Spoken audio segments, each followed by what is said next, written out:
जय हिंद दोस्तों, मैं आपका दोस्त राधेश्याम भावसार। तो मैं आया हूँ महाराष्ट्र मीरठ सांगली में विनायक शिंदे सर जी के पास। ग्लोबल लॉन्ड्री इक्विपमेंट, ये पूरा फैक्ट्री आप बैकग्राउंड में देख सकते हो। तो और मेरे चैनल पर मैंने कम से कम 3,000 वीडियोस बनाई है, उससे ज़्यादा ही बनाई है। बट अभी कुछ हज़ार वीडियोस से मैंने आपके नंबर उसमें देना शुरू किया है, क्योंकि मैं इतने लोगों से बात नहीं कर सकता हूँ इतने आसानी से, इतनी समझदारी से, अच्छे तरीके से मैं लोगों से बात नहीं कर सकता हूँ। ये फैक्ट है सर। तो मैंने आपके नंबर डाले हैं।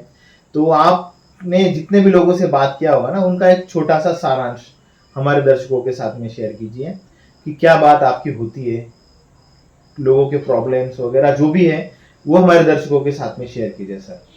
तो सबसे पहले मशीन लेने से रिलेटेड क्या लोगों में, मतलब कहाँ पे लोग फंसते हैं, कहाँ पे लोगों के साथ में फ्रॉड होता है, ये हमारे दर्शकों को बताइए सर।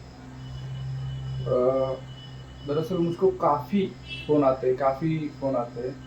तो सबसे पहली चीज़ मैं आपका आभार मानना चाहूँगा कि ऐसे आभार मानने वालों के लोगों के, यानी जो आप काम कर रहे हो ना, आपको नहीं मालूम सर कि आप कितना बड़ा काम कर रहे हो। आपके चैनल पे लगभग 3,000 के ऊपर वीडियोज़ है। वो वीडियो बनाना भी आसान काम नहीं है, इतनी जानकारी देना। काफ़ी लोग वो जानकारी लेके अपने बिजनेस चालू कर रहे हैं, उससे उनको मदद मिल रही है और वो आभार भी व्यक्त करते हैं।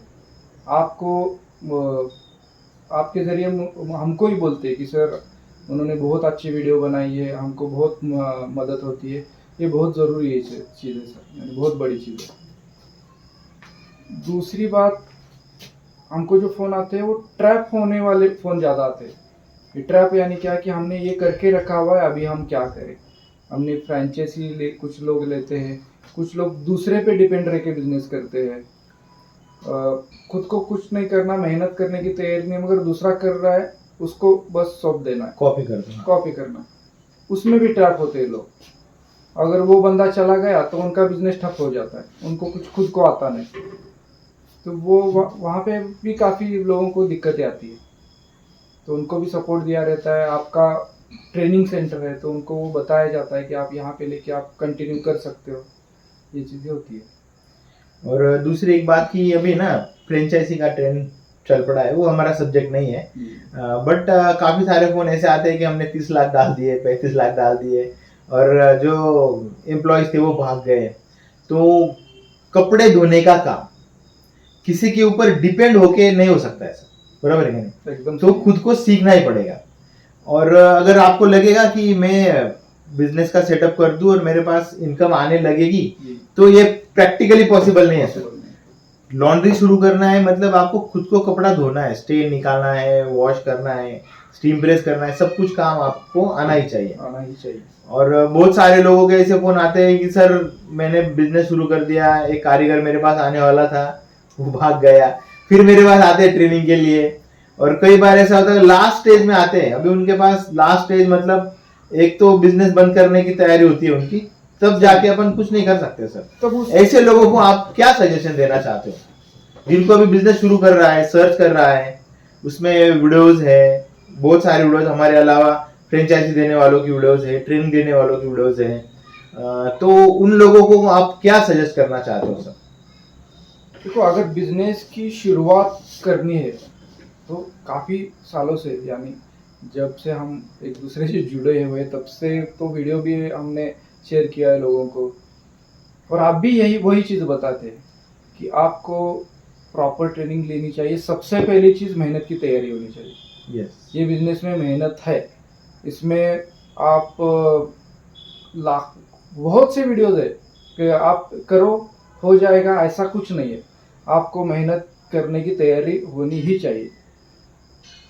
उसके बाद चाहिए प्रॉपर नॉलेज, जो आपकी वीडियो के माध्यम से मिलता है। आपके केमिकल का नॉलेज आपकी वीडियो से मिलता है, नॉलेज, काफ़ी नॉलेज, प्लस आप ट्रेनिंग देते हो। ट्रेनिंग शायद आपको भी उसका वैल्यू मालूम है क्या नहीं, मगर वो ट्रैप होने वाला जो बंदा है उसको मालूम होता है वो ट्रेनिंग का वैल्यू क्या होता है। जब 20-25 लाख रुपए डालते हैं लोग और ट्रैप हो जाता है, आगे कुछ नहीं करता। ये सारी चीज़ें हम पहले ही बताते हैं कि आप ऐसे मत करो, प्रॉपर ट्रेनिंग ले लो, कहीं पे भी ले लो, कहीं पे ना मिले तो हम है राधेश्याम जी है, वहाँ से ट्रेनिंग ले लो, फिर आगे बढ़ो। उसके बाद आएगा मशीन का। आप प्रॉपर मशीन लेके भी चालू कर सकते हो, मशीन ने भी बहुत ज़रूरी चीज़ है। मशीन से रिलेटेड एक बात मैं मतलब अभी आपका तो खुद का मैन्युफैक्चरिंग यूनिट है सर, जी आपके मशीन है जो सेमी ऑटोमेटिक मशीन है और कई जगह पे दिखाई जाती है Stag machine, fully automatic machine, उसका डिफरेंस मतलब उसमें कंपैरिजन क्या है सर? देखो सबसे पहले वो अगर कोई बंदे को करना है बिजनेस, तो बिजनेस में क्या देखा जाता है, कम खर्चे में काम होना चाहिए, क्वालिटी खर्चा काम कम। होना चाहिए। हाँ, अगर आप ऐसी मशीनरी पहले लेके रखोगे कि जो खर्चा बढ़ा है, तो आपके हाथ में क्या आएगा? पहले पैसे कमाओ, अच्छा मशीन ले लो जो कम खर्चे में काम करे, और एक कम से कम खर्चे में काम होना चाहिए, क्योंकि इन्वेस्टमेंट इसमें अच्छा खासा है। फिर उसमें पैसे कमाओ, बाद में उसका नॉलेज लेके आपको करना है, कौन सा भी मशीन लेना है ले लो, मगर पहले पैसे कमाओ। पहले ही टॉप हो जाओगे तो कैसे चलेगा? अभी मैंने यहाँ पे मैं मतलब लॉन्ड्री बिजनेस कर रहा हूँ, 20-23 सालों से कर रहा हूँ, यूट्यूब पे भी कई सालों से हूँ।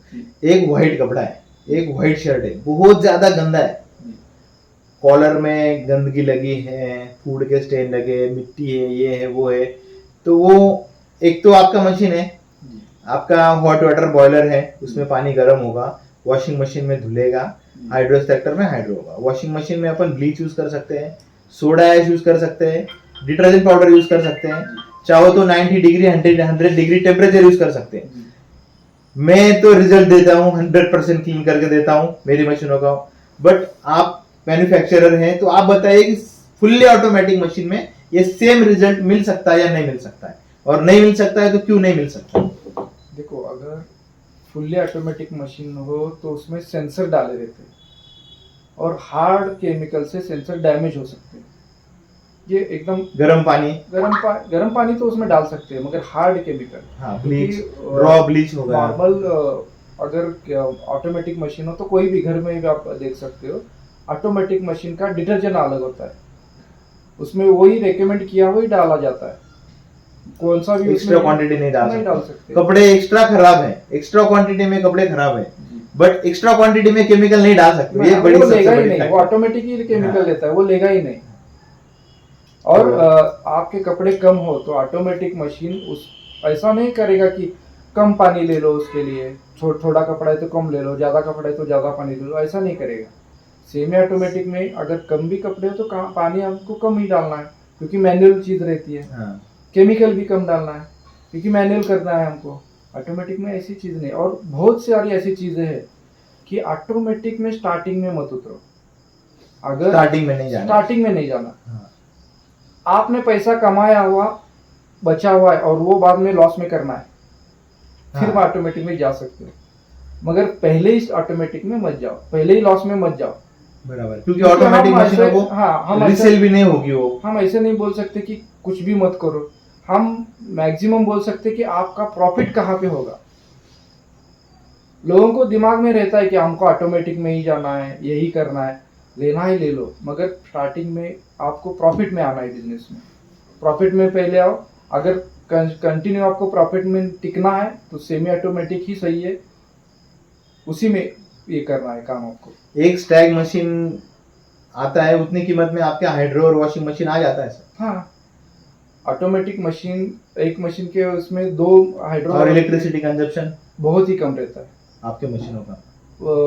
मैं एक एग्जांपल देता हूँ। अगर 75 kg का वॉशिंग मशीन है तो उस 75 kg की वॉशिंग मशीन में 2 HP का मोटर रहता है, एक टाइम में 150 कम से कम कपड़े वॉश कर सकता है। बराबर। यानी 2 HP का मोटर लाइट कंजम्पशन आपको 150 कपड़े वॉश करके दे रहा है।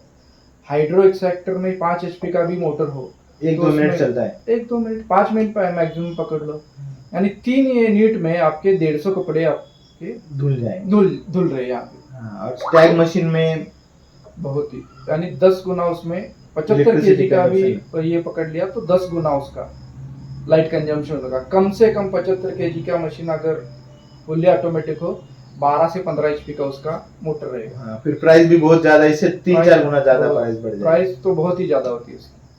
और वो सारी चीजें छोड़ो, जब उसका मेंटेनेंस आएगा तब सारा साल भर तब जितना कमाना है उसको एक ही बार देना, यानी थोड़ा थोड़ा करके कमाना और एक ही हाँ, बार अभी में मेंटेनेंस की निकालना। बात नहीं की। आपके मशीनों में मेंटेनेंस निकलने वाला मतलब क्या मेंटेनेंस निकल सकता है, निकलता है भी या नहीं? मैं तो खुद 2 साल से यूज कर रहा हूँ। वही मैं बोल रहा था कि आप सर्विस कर रहे 2 साल से। देखो मशीन में बेरिंग बेल्ट ये दोनों चीजें छोड़ के ऐसा मेंटेनेंस वाली चीज नहीं रहती। नहीं, मेरे मशीनों में नहीं आई है सर। मैं Normally- सच बताऊं, जी। मेरे मशीनों में आज मेरे को सिर्फ उसको ऑन करना है, ऑफ करना है, बाकी उसमें कुछ भी मेरे को करना नहीं पड़ा है। और देखा जाए तो आप ग्रीसिंग प्रॉपर करोगे, हम पंप भी देते ग्रीसिंग, पंप है आपका, तो प्रॉपर ग्रीसिंग करोगे तो बेरिंग भी जल्दी जाता नहीं है। दूसरी बात, उसके बेल्ट टाइट लूज करने का ऑप्शन रहता है, तो बेल्ट तो कंजम्पशन वाली चीज है, उसमें तो हर मशीन में रहेगी वो, मगर वैसा अलग चीज मेंटेनेंस वाली नहीं चलेगा। है। तो सर बहुत अच्छा लगा आपसे बात करके, और इसी तरह से हमारे सब्सक्राइबर फ्रेंड्स को जो मुझसे बात करना चाहते हैं बट आपसे बात हो जाती है उनकी, तो अच्छे से उनको गाइड कीजिए। तो बस दोस्तों, इस वीडियो को लाइक कीजिए, चैनल को सब्सक्राइब कीजिए। और ये विनायक शिंदे सर जी हैं, ग्लोबल लॉन्ड्री इक्विपमेंट के फाउंडर हैं, और इनसे बात करके ही आपको समझ में आ जाएगा कि ये कितने अच्छे हैं कितने नहीं है। तो बस यही है, स्क्रीन पे नंबर इनका दिया गया है, मशीन से रिलेटेड इंक्वायरी करनी है तो इनको कॉल कीजिए, ट्रेनिंग से रिलेटेड इंक्वायरी करनी है तो भी इन्हीं को कॉल करना है आपको। जय हिंद, वंदे मातरम, जय श्री राम। धन्यवाद दोस्तों, धन्यवाद सर। धन्यवाद सर।